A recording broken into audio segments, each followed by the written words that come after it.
Good evening, students. So, I was discussing post-fertilization events of sexual reproduction yesterday. I told about zygote and I was discussing embryogenesis. So, embryogenesis involves mainly two events. One is cell division and another one cell differentiation. All that I discussed yesterday. And I was telling what are the changes that occur in higher plants after the formation of zygote. So I told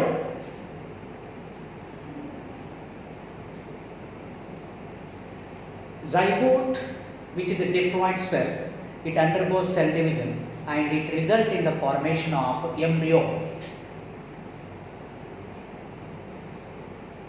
Multicellular embryo is formed due to the repeated mitotic cell division of this zygote. You know that zygote can be formed outside the body of organism in external fertilization, and zygote is formed inside the body of organism in internal fertilization. We know that. So this embryo, which is formed due to the repeated mitotic division of the zygote, so it has the parts I told yesterday. So it has mainly radical plumule. Radical give rise to root system, plumule give rise to shoot system, and it has a leaf-like structure which stores the reserve food material that is called as cotyledon.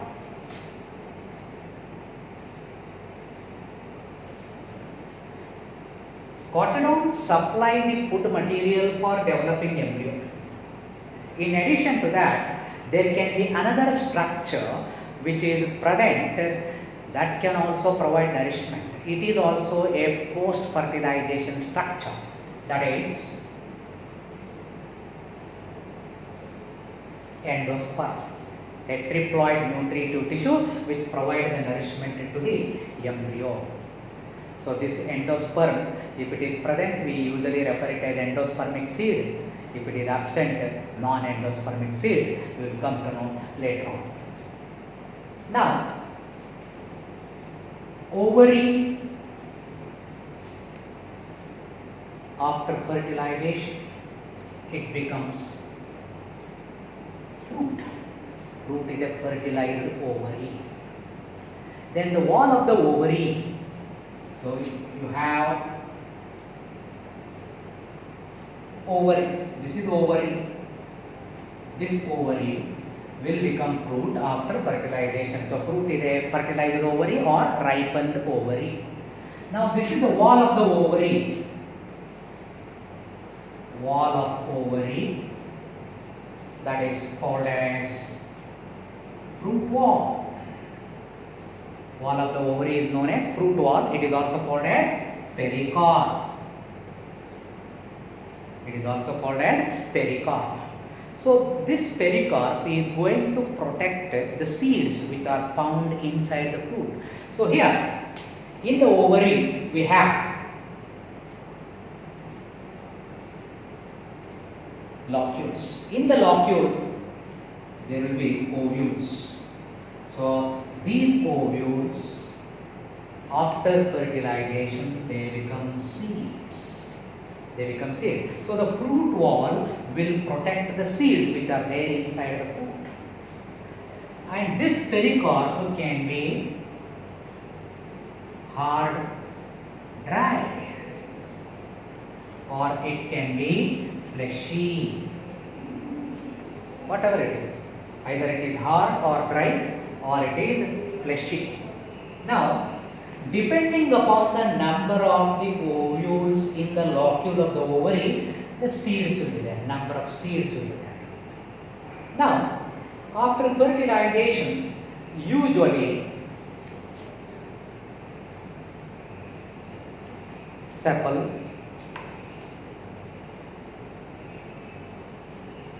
petal, stamen,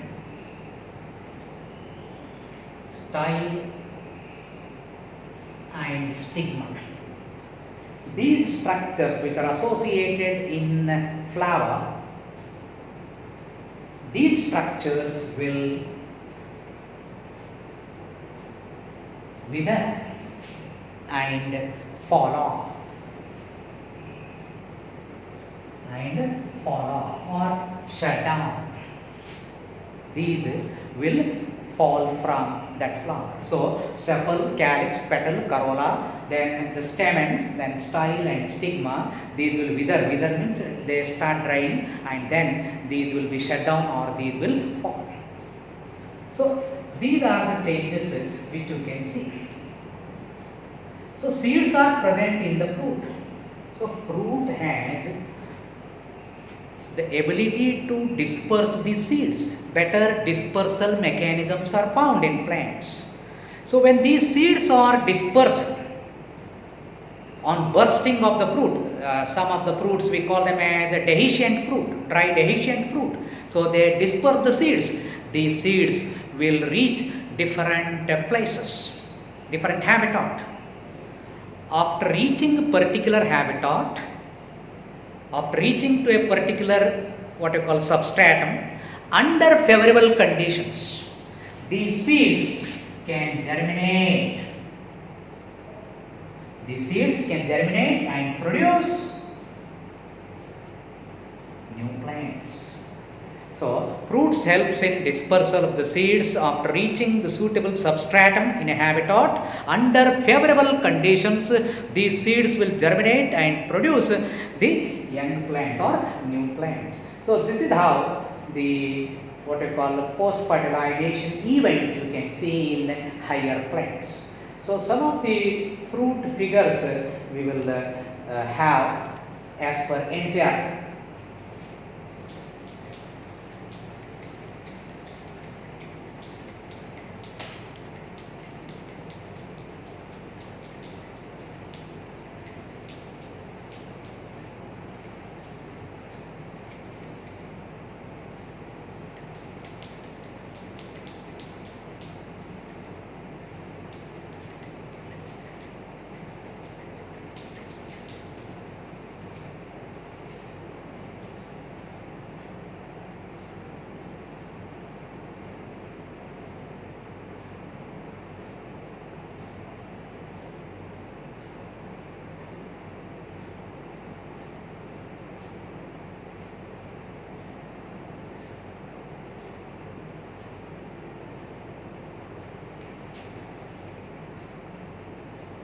This is fruit wall. Fruit wall you call it as pericarp, and these are seeds.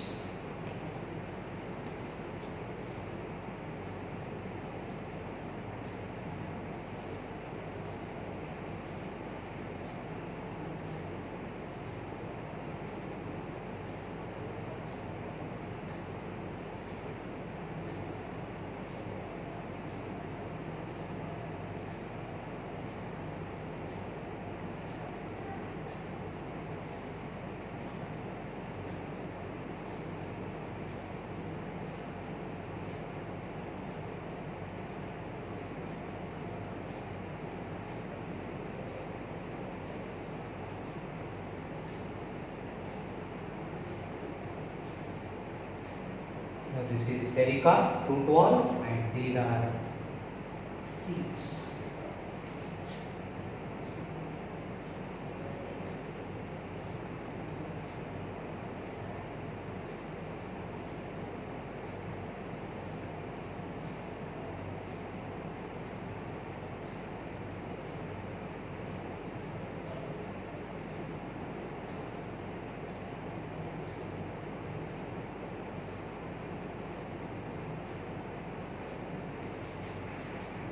This is pericarp, fruit wall, and this is seed.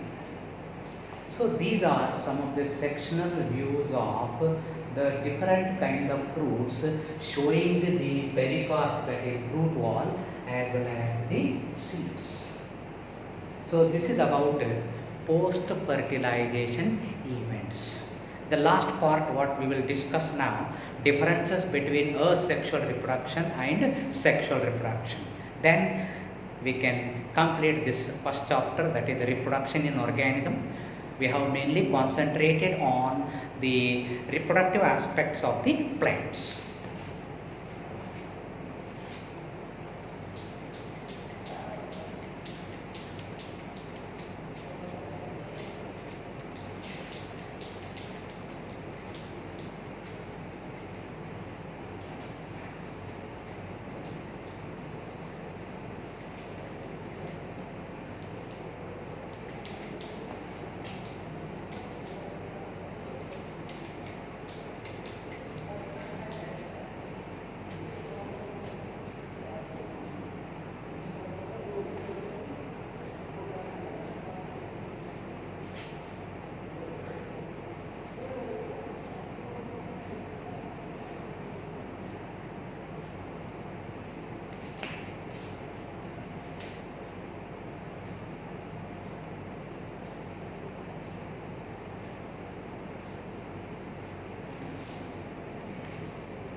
So the last part here, differences between asexual and sexual reproduction.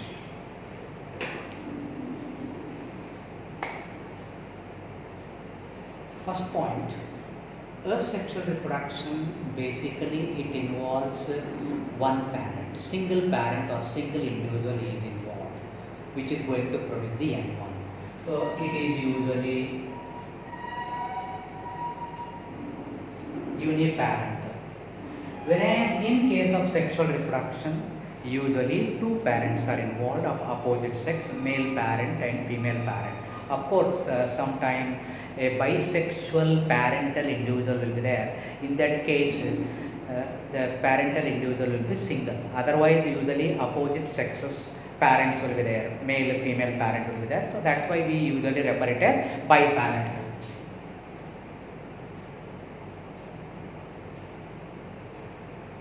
Biparental.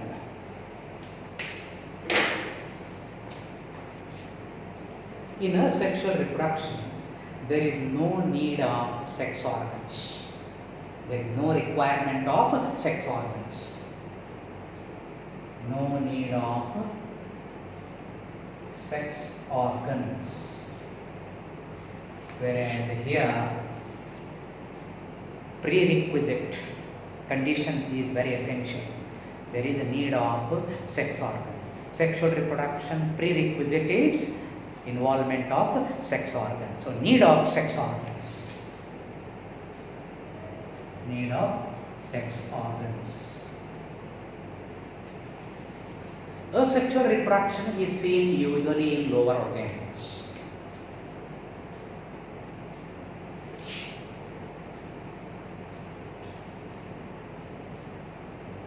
Seen in lower organisms.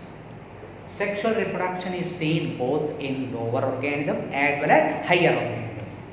So it is present or seen in lower and higher organisms. Higher organisms.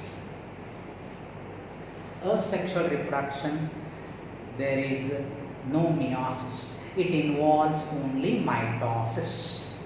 So it involves only mitosis. No meiotic division. No meiosis. Whereas this sexual reproduction, it involves both mitosis as well as it involves meiosis.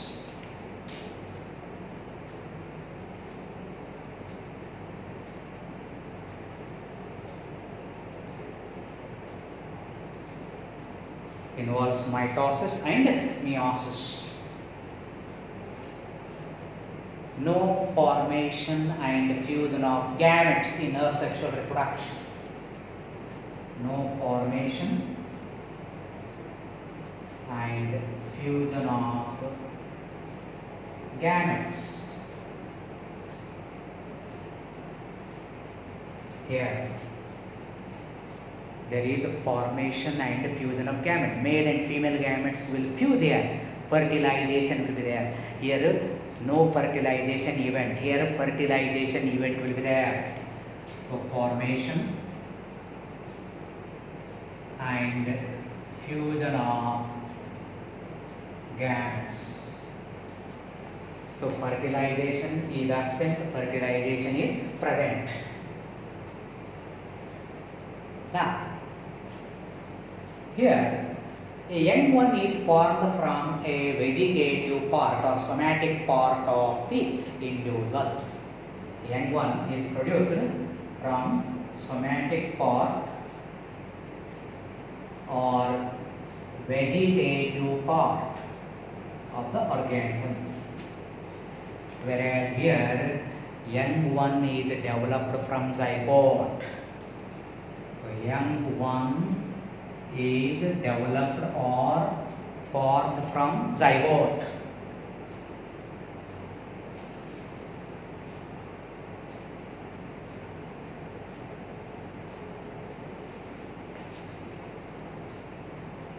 Asexual reproduction do not induce any genetic variation, no genetic variations. No genetic variations.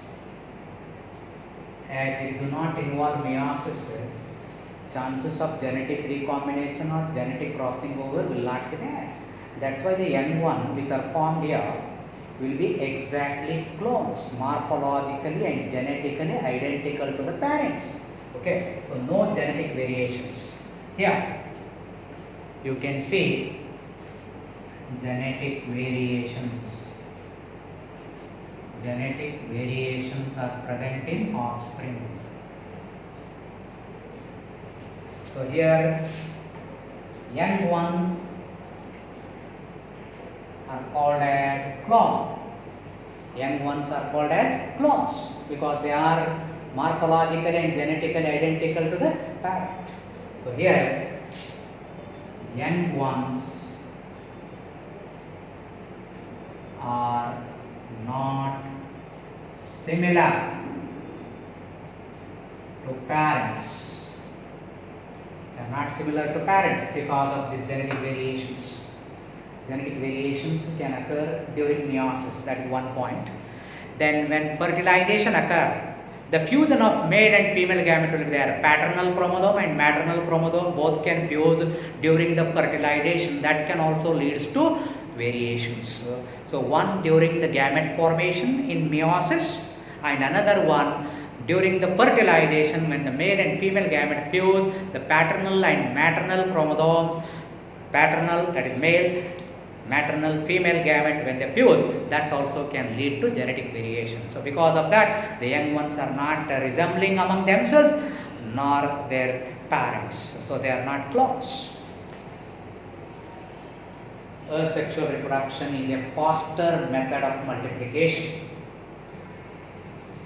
It is a faster method of multiplication. It is a faster method of multiplication, whereas here it is a slower method. It is a slower method of multiplication.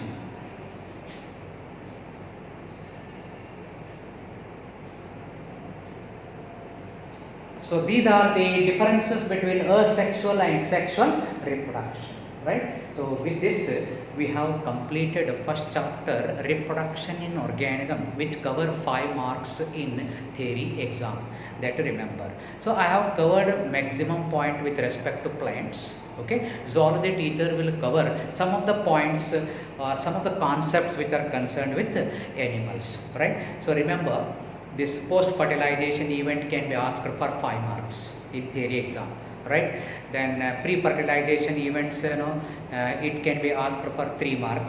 So you have to remember mainly the phases of life cycle 3 mark, lifespan definition 1 mark, reproduction 1 mark, clone 1 mark.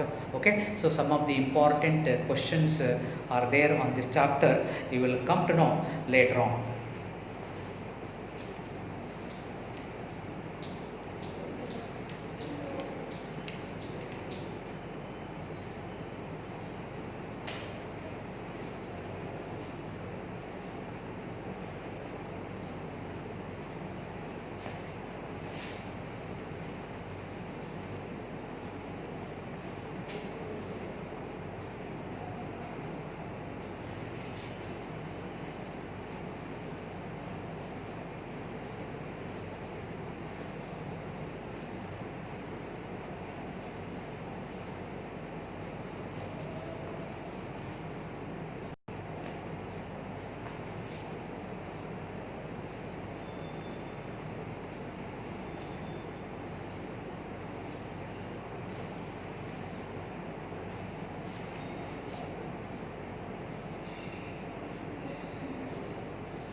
Moving on to the next chapter now, chapter number 2, pure botany topic, sexual reproduction in flowering plants. From this chapter we can get 8 mark questions in theory exam, 1 5 mark and 1 3 mark, or 1 2 mark, 1 1 mark question we can expect. So very important chapter. Many times this 5 mark question compulsory will come from this chapter, and even NEET based questions, MCQs also compulsory from this chapter.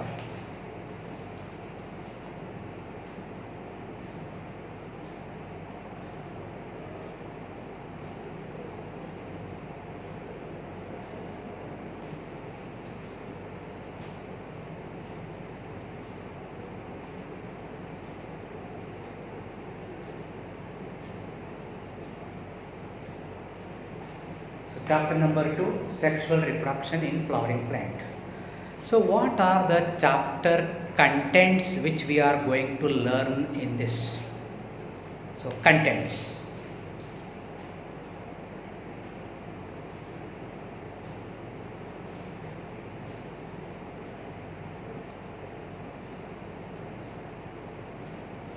Introduction,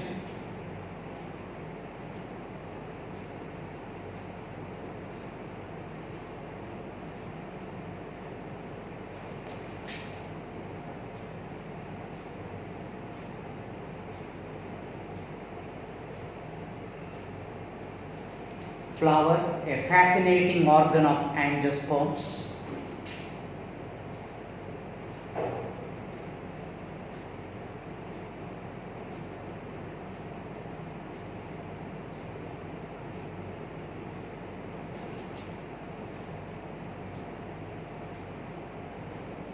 Pre-fertilization structures and events in that.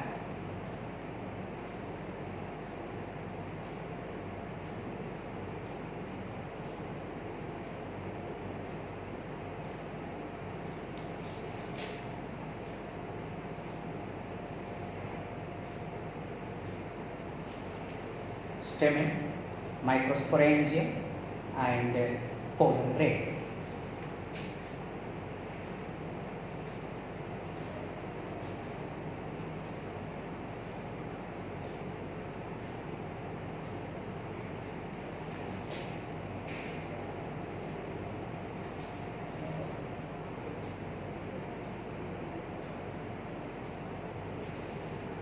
Pistil, megasporangium or ovule and embryo sac.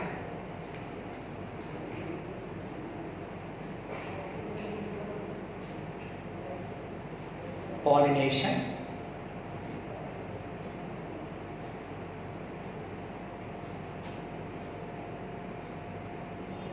outbreeding devices,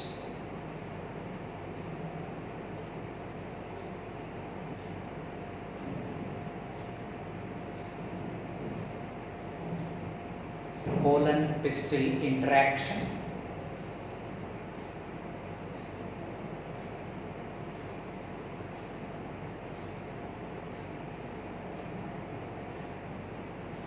double fertilization,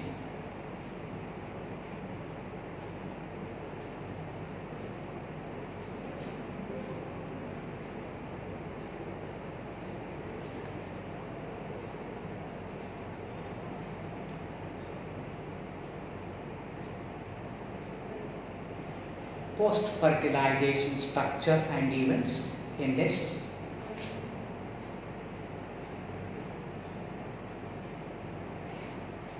Endosperm, after endosperm, embryo, dicot embryogeny, monocot embryogeny, seed, along with that we learn fruit, then the last conceptia,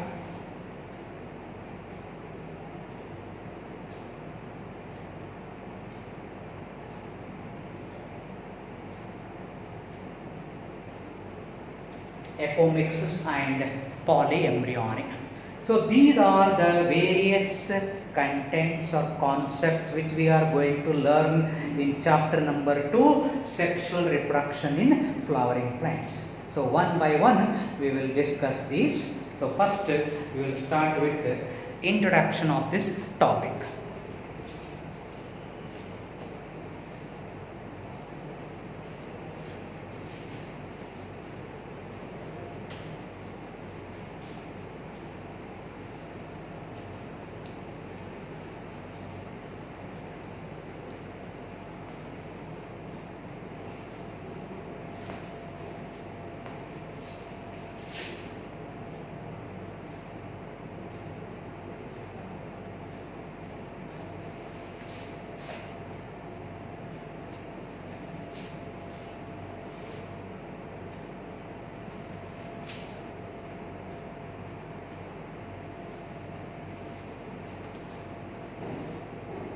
Introduction.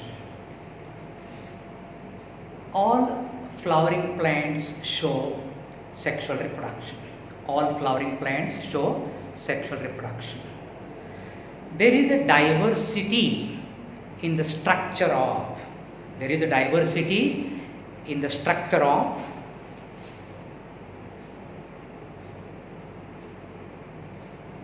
inflorescence, flower and floral parts. There is a diversity in the structure of inflorescence, flower and floral parts. So these structures have different adaptations. So they have different adaptations. They underwent different types of adaptations. See, these flowers vary in size, shape, color. They produce nectar, they produce aroma. So different kind of adaptations present in these structures, which are basically considered as reproductive structures. So these all have underwent different kind of adaptations.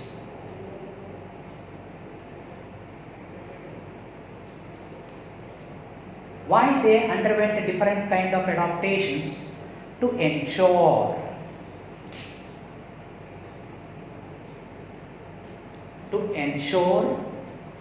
the formation of final product of sexual reproduction. To ensure the formation of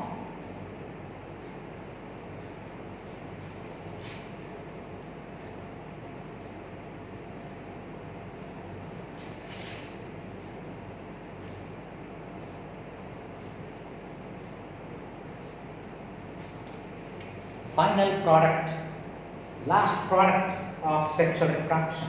What are the final product of sexual reproduction in plants? Namely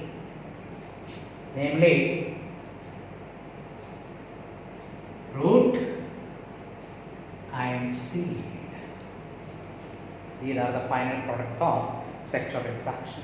So in this chapter mainly deals with sexual reproduction in flowering plant. It mainly deals with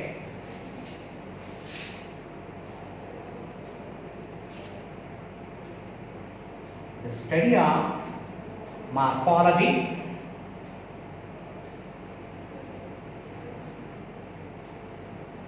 structure and the process of sexual reproduction in flowering plants.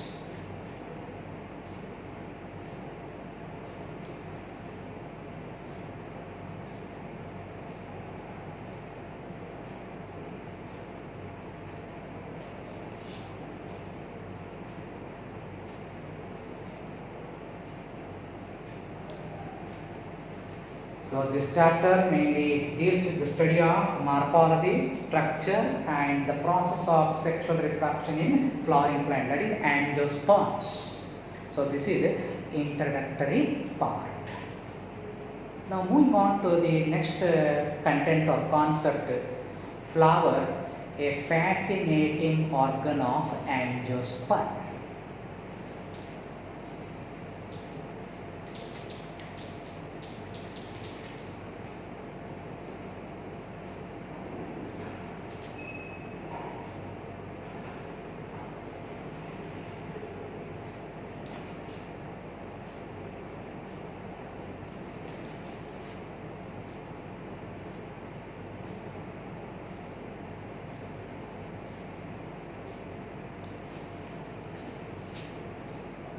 Human beings are having intimacy with flowers.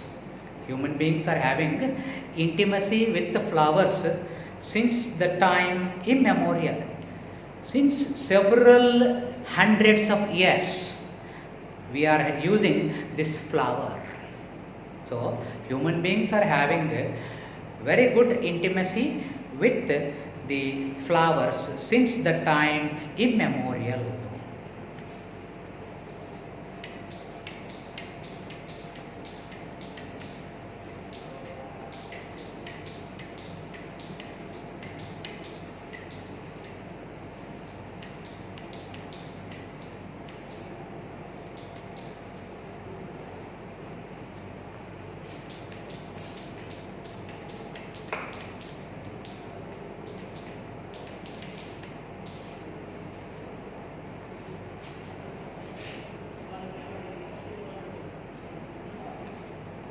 Flowers are the objects. Flowers are the objects used to convey.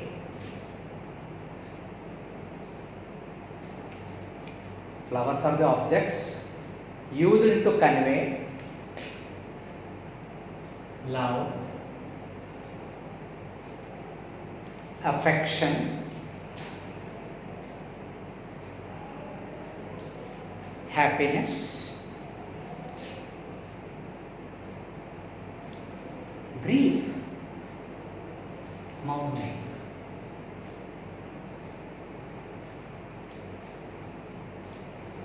Whether it is in joyful occasion, whether it is in sorrowful occasion, so this flower is used as an object to express our views, convey our views. What that? Love, affection, happiness during a sorrowful time, unknowing incidents. So grief or mourning, death. After death, so we usually take the flower made garland like that. So that is grief or mourning. This flower has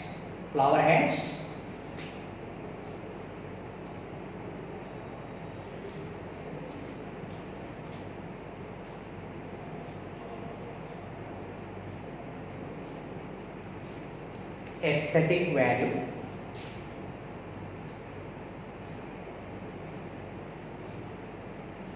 ornamental value, social value,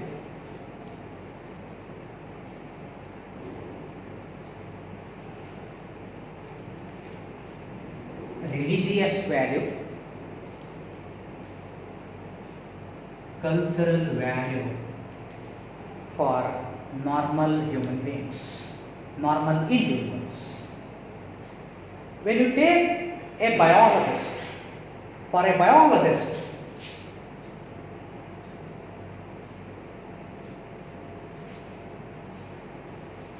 flower is considered as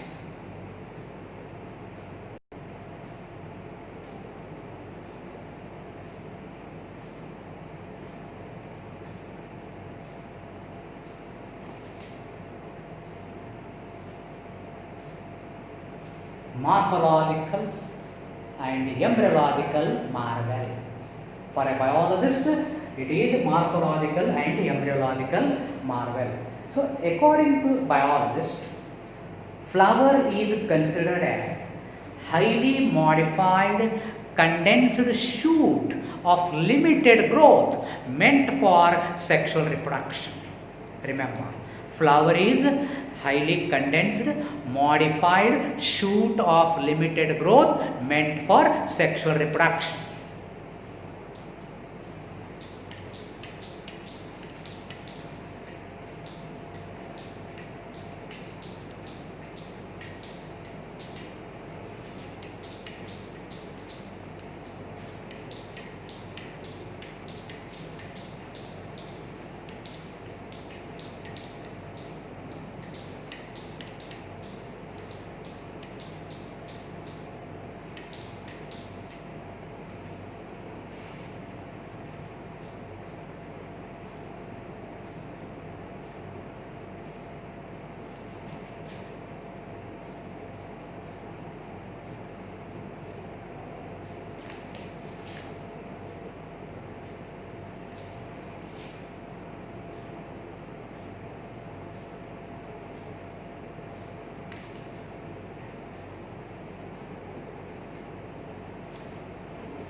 this is the definition of the flower. Flower is a highly condensed and modified shoot of limited growth meant for sexual reproduction. So this flower has 4 different whorls. Flower has 4 different whorls.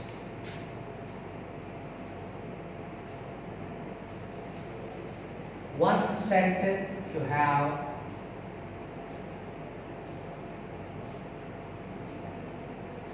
accessory whorls or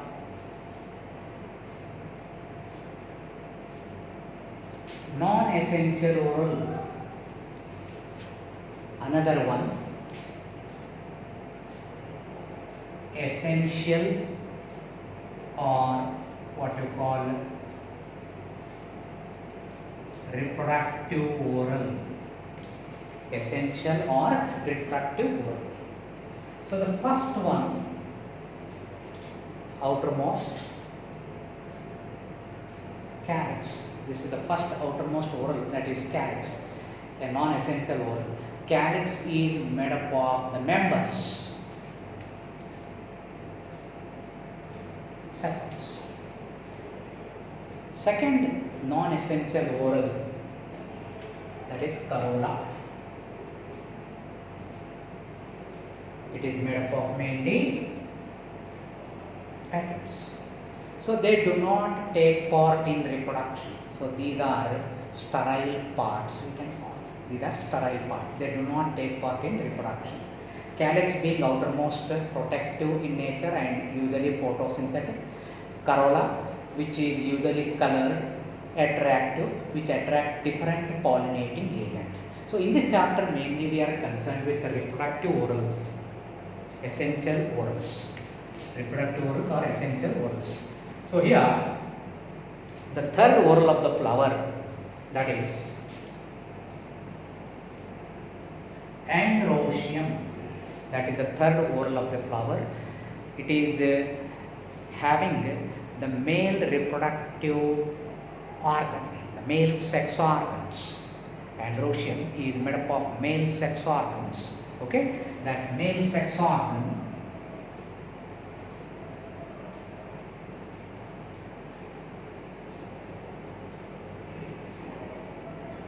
stamens. Male sex organ is made up of stamens. Stamens can also be called as microsporophyll. So these are male sex organs. Third whorl, androecium, that is the male reproductive whorl. Then the fourth innermost female reproductive whorl,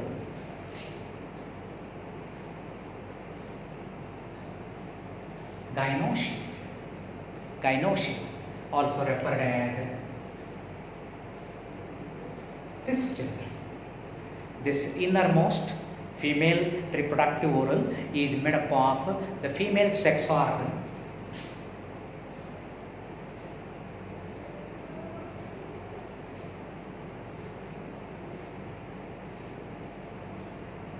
carpels. It is made up of carpels. So these are the 4 whorls and these are fertile parts. These are sterile parts and androecium, gynoecium, usually fertile parts. Okay, they take part in sexual reproduction.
This is longitudinal section LS of flower, a typical flower, angiospermic flower. This is the stalk of the flower, which you call it a pedicel. The tip of the pedicel is enlarged to form a structure, condensed structure, that is thalamus, also called as the receptacle, also known as the torus. On the thalamus, the four floral whorls are inserted. Calyx, corolla, androecium, gynoecium are inserted on the top of the thalamus. Thalamus, it varies in its size, shape.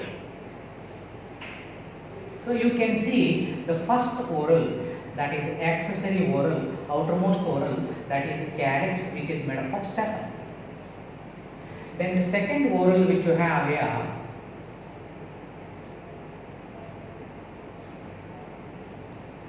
these structures, what you are saying, these are petals. Second accessory whorl, non-reproductive whorl, usually colored attractive. So they are non-reproductive whorls. Now main reproductive whorls which take part in sexual reproduction.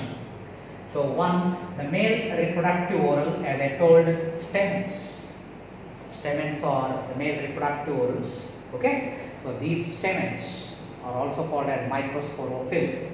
So this stamen structure you can see here, it has a stalk. The stalk is referred as the filament, and it has a fertile knob-like structure here, that is anther. Anther has microsporangia or pollen sacs, which produce microspores or pollen grains on maturity. Then moving on to the female reproductive whorl, that is gynoecium or pistil. So this you can see, carpel has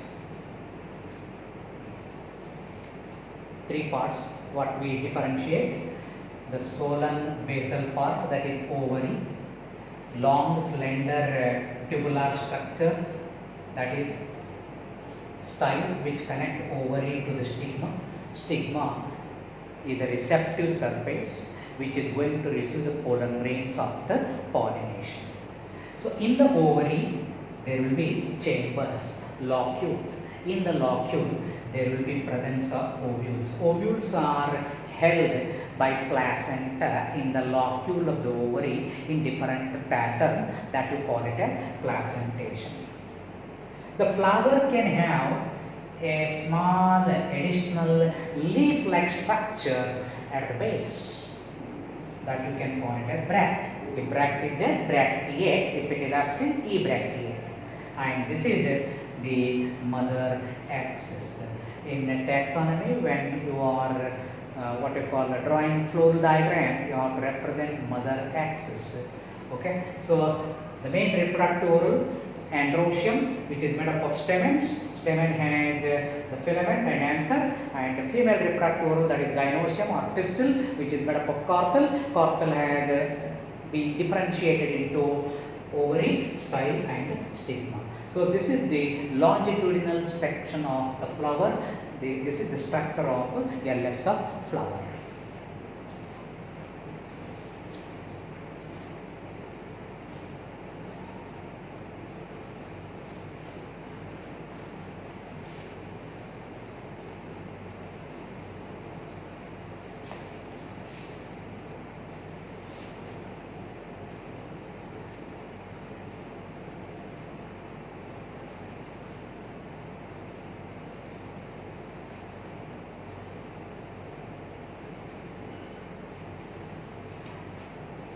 See, before we could see mature flowers in plant, so there are certain changes which result in the formation of the flowers. So what changes will be there? So before we could see the mature flowers in plant, so there will be lot of changes that take place before the flower start developing in plant. A number of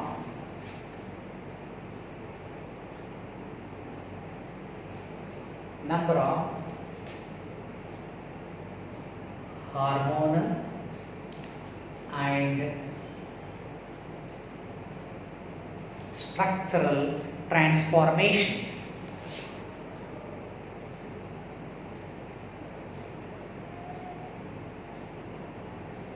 Number of hormonal and structural transformation or changes occur prior to the initiation of flowering.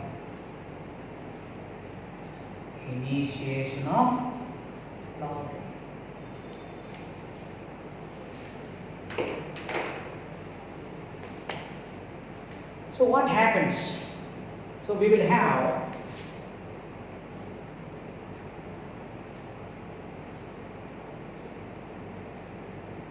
this is the normal shoot apex, shoot apical meristem, SAM, shoot apical meristem. So as I told, number of hormonal and structural transformation or changes occur in that particular plant prior to the initiation of flowering. So what happens here? Shoot apical meristem. Shoot apical meristem is transformed into reproductive meristem. Remember, the shoot apical meristem, which is there, is transformed into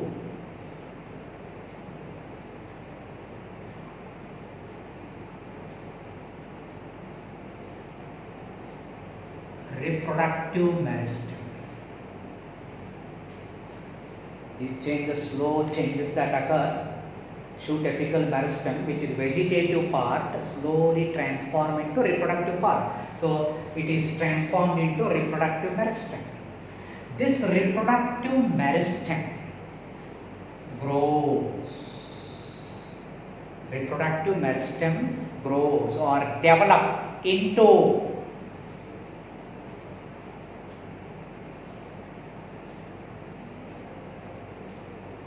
inflorescence axis. Slowly reproductive meristem transform or grow or develop into inflorescence axis. On this inflorescence axis, there will be formation of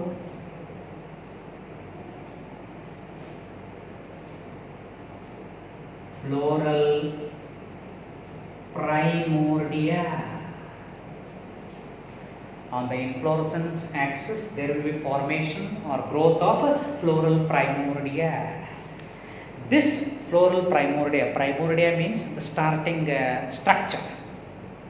Okay, so this primordia now, this floral primordia now,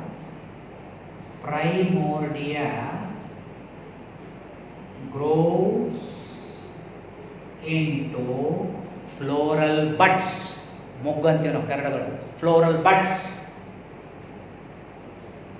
Floral buds.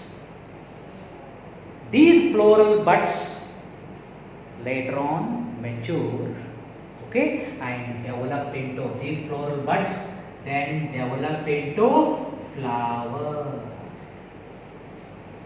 So this is how the slow transformation of the shoot apical meristem into floral meristem. This floral meristem grow into inflorescence axis. This inflorescence axis will produce the floral primordia. This floral primordia grow into floral buds. These floral buds later on develop into flower. So this is how lot of structural and functional changes will be there due to hormones. Okay, due to hormone, you may be knowing flourishing. Flourishing is a hormone, hypothetical hormone that can be involved in flower formation by the conversion of shoot apical meristeme into reproductive meristeme. So what happens here? So flower is formed. So this flower, in this flower, there will be androecium and gynoecium. Androecium and gynoecium differentiation.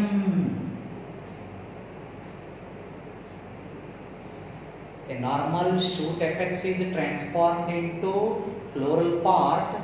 Okay, first there will be sepal formation, then petal formation. They are accessory orals, non-essential oral. Then there will be differentiation of reproductive oral, male reproductive oral androecium, female reproductive oral gynoecium. After the differentiation, there will be development of the structures.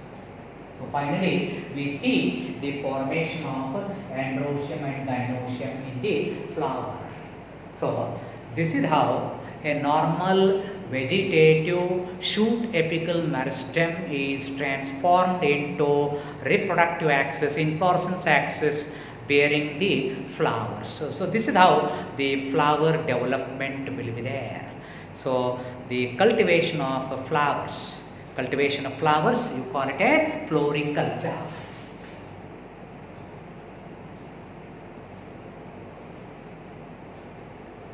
Cultivation of flower is known as floriculture. So that's why I told flower is a highly condensed modified shoot.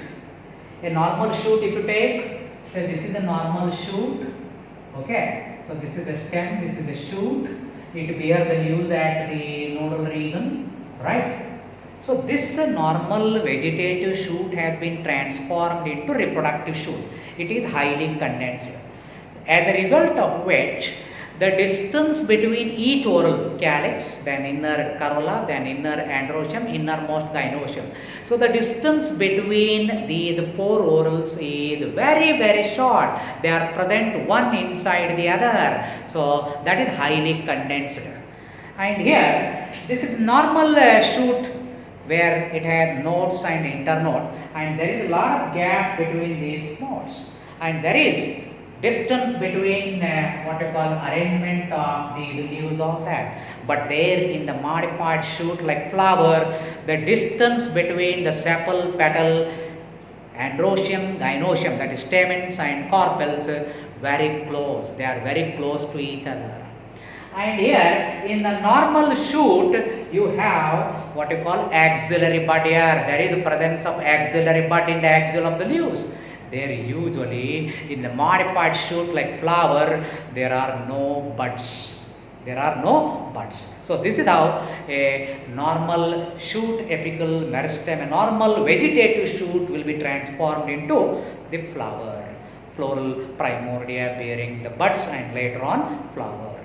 So this is about the flower, a fascinating organ of angiosperms, right? So we have to begin with now mainly what you call the parts, reproductive part, male reproductive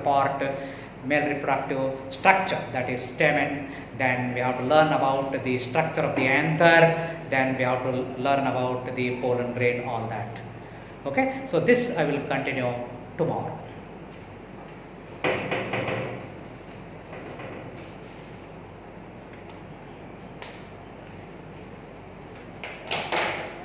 Correct 1 hour.